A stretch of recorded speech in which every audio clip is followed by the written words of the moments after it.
প্রথমেই আমাদের channel extra স্কুলে সাবস্ক্রাইব করুন এবং বেল আইকন বাটনটি অন করুন পরবর্তী ভিডিওটি মিস না করার জন্য।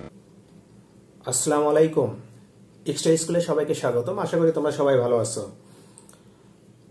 তোমাদের উচ্চতর গণিত প্রথম পত্রের বিভিন্ন বোর্ড প্রশ্নের ধারাবাহিক আলোচনায় এখন আমি আলোচনা করব ঢাকা বোর্ড 2019 সালের খ বিভাগ থেকে। খ বিভাগ হলো তোমাদের ত্রিকোণমিতি এবং ক্যালকুলাস নিয়ে। তো সেক্ষেত্রে এখানে আমি 5 নম্বর প্রশ্নটি আলোচনা করব। 5 নম্বর প্রশ্নে তোমাদের দেওয়া আছে, দেখো f of x equal to cos x, g of x equal to sin x। তো কতে যে কাজটি করতে হবে, তোমাদের f of ax এর অন্তরক সহগ নির্ণয় করতে হবে। আর খতে তোমাদের limit x tends to pi by 2 to f of x minus g of twice x divided 1 plus f of twice x এর মান নির্ণয় করতে হবে। গতে যে কাজটি করতে হবে সেটা হলো y সমান g of r sin inverse x, এটা তোমাদের দেওয়া আছে। তবে তোমাদের দেখাতে হবে 1 minus x square y2 minus x y1 plus r square y equal to 0। তো এটা তোমাদের প্রমাণ করতে হবে। তো কতে তাহলে তোমাদের শুরুতেই কি করতে হবে, ডিফারেন্সিয়েট। তাহলে দেওয়া আছে f of x equal to cos x লিখে নেবে। তারপর তোমরা কি করবে, অতএব f of ax, এই যে দেখো x এর জায়গায় তোমরা কি করবে, ax নেবে। তাহলে এখানে ডান পাশে তোমাদের কি হবে, cos ax হবে। আর এখন যদি তোমরা x এর সাপেক্ষে ডিফারেন্সিয়েশন করো তাহলে কি হবে, cos x কে করলে কি হয় তোমরা জানো যে মাইনাস sin x হয়। তোমরা সূত্র যেটা জানো যে d dx of cos x equal to তোমরা জানো মাইনাস সাইন এক্স। কিন্তু এখানে তোমাদের কিন্তু দেখো এরকম যদি হয় d d x of cos m x, এরকম যদি হয় তাহলে কিন্তু তোমাদের যে কাজটি করতে হবে সেটা হলো তোমরা সূত্র অনুযায়ী মাইনাস সাইন এম এক্স লিখবে। দেখো এই এক্স এর জায়গায় যখন তোমার এম এক্স থাকবে তখন এটাকে কি করতে হবে, আলাদাভাবে আবার তোমার ডিফারেন্সিয়েশন করতে হবে। যেহেতু ওটা পুরোটাই এক্স না, এই কারণে ওটাকে তুমি আবার ডিফারেন্সিয়েশন করো এক্স এর সাপেক্ষে। করলে তোমার ফাইনালি কি দাঁড়াবে, minus sine m x into এখানে হবে তোমাদের এম। তো তার মানে তোমরা এটা লিখতে পারো যে minus m sine m x.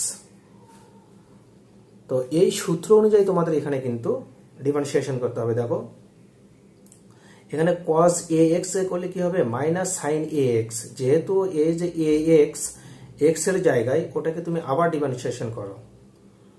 তো এটাকে যদি তুমি ডিফারেন্সিয়েশন করো কি হবে, x এর সাপেক্ষে ax কে ডিফারেন্সিয়েশন করলে শুধু a হবে।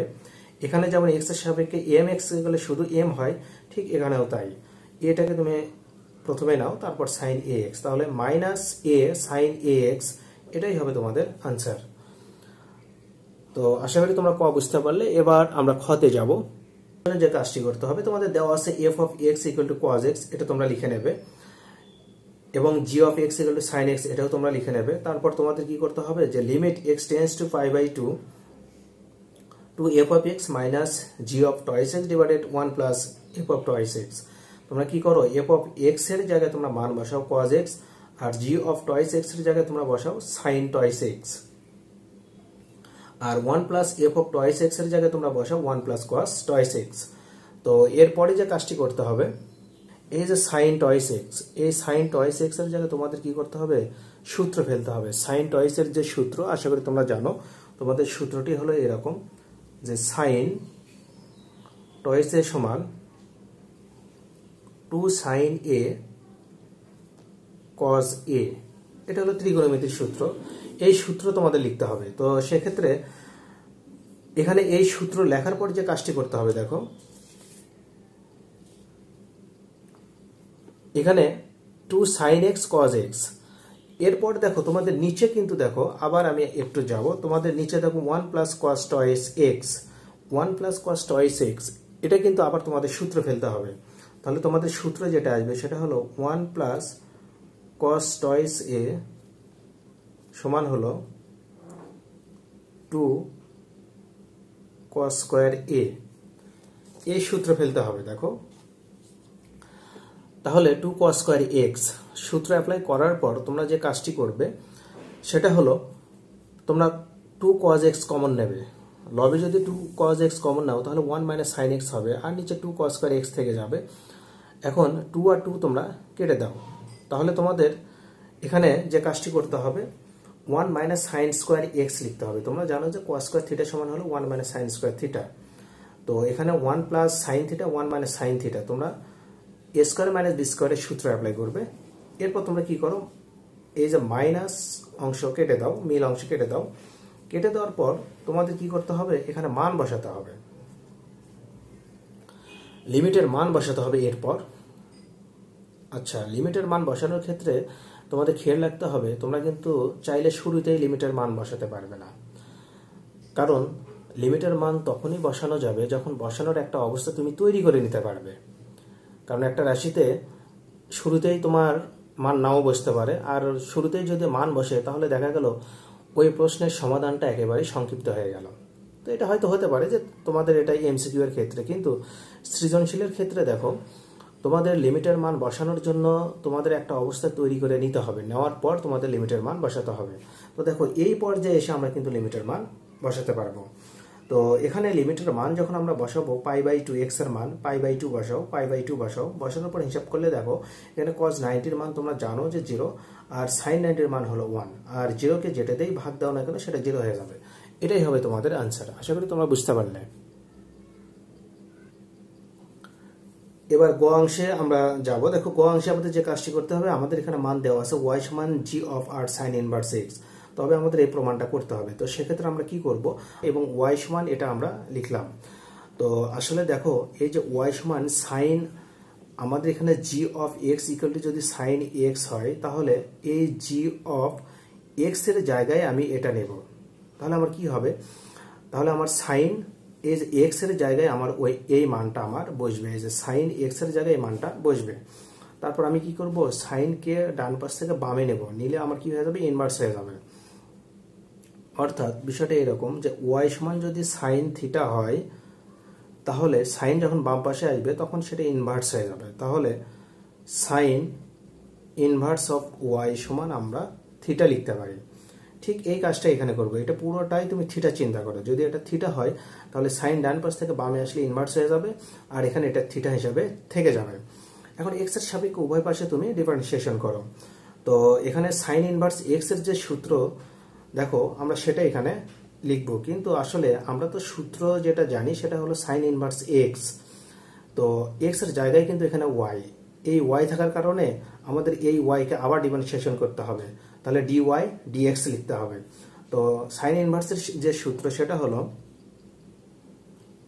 সাইন ইনভার্স এক্স মানে d dx of sine inverse x সমান তুমি লিখতে পারবে 1 divided root over 1 minus x square, এটা হলো সূত্র।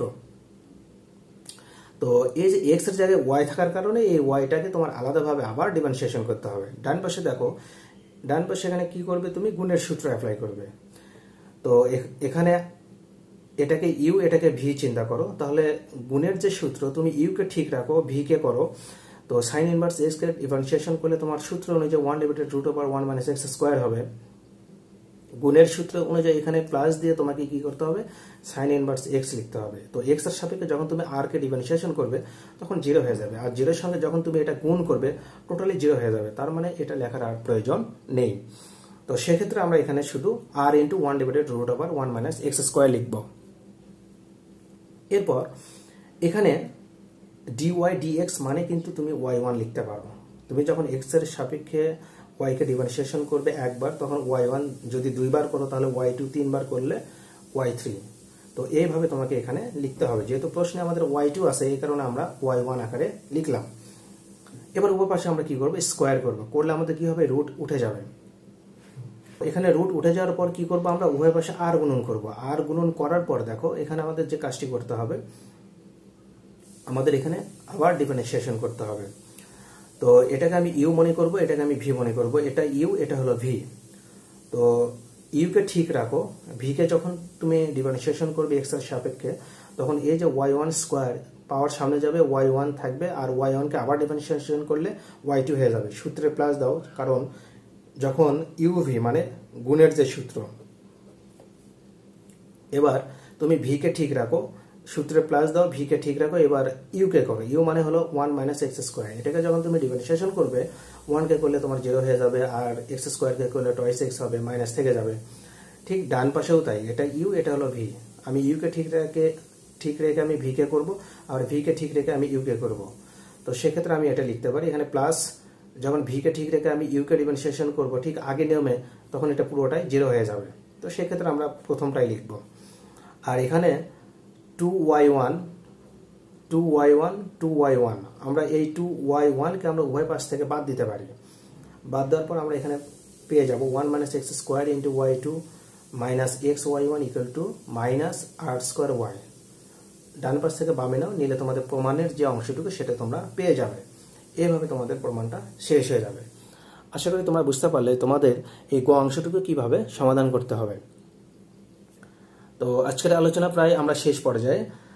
তো আশা করি তোমরা খুব সহজেই এখন এ ধরনের প্রশ্ন যদি তোমাদের পরীক্ষায় এসে যায়, তোমরা খুব সহজে আনসার করতে পারবে। তো তোমাদের সকলের সুস্বাস্থ্য এবং মঙ্গল কামনায় আজকের আলোচনা এ পর্যন্তই। সবাই ভালো থেকো। আল্লাহ হাফেজ।